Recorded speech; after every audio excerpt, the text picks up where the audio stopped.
په اوله کې چې د خلکو تعلق جوړ شي که نه نو خلک یو بل ته ډېر زیات خوشحاله وي. دا سړي خلکو ته شنه شنه باغونه وښیي.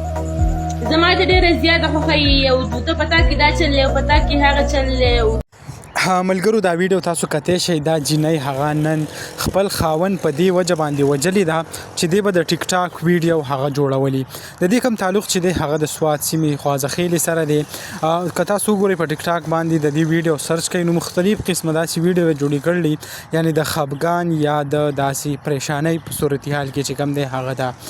د دې کوم واقع چې دا که تاسو وګورئ پرون مخې ته راغله او په نیوز باندې هم چلیده چې آیا په سوات کې یو سړی ولګېدو خپله ښځه ووجله او په دې وجه باندې چې هغه ښځې به د ټیک ټاک ویډیو جوړولي نو خاوند ورته ویل چې آیا داسې مه کوه او هغه نه قلاریده او بیا چې کوم د حالات اخیره کې دې ته ورسېده.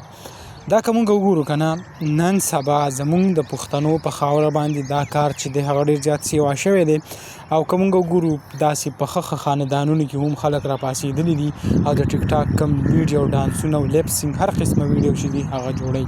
خو زه تاسو ټولو ته ویم چې د دې کوم اخیره نتیجه راوځي نو هغه بیا هم دارنګې وي چې څوک پرې اظهار افسوس هم نشي کولی. لکه که تاسو د دې کوم کمنټس چې دی هغه که تاسو وګورئ نو څوک داسې هم نه وایي چې آیا دا بد شوي دي یا داسې شوي دي داسې، یعنې ټول خلک چې کوم دی هغه پرې یو قسمه چې کوم دی خوشحالۍ اظهار پرې خلک کوي او خلک وایي چې آیا دا د دې نورو خلکو دپاره د عبرت نشانه وګرځېده.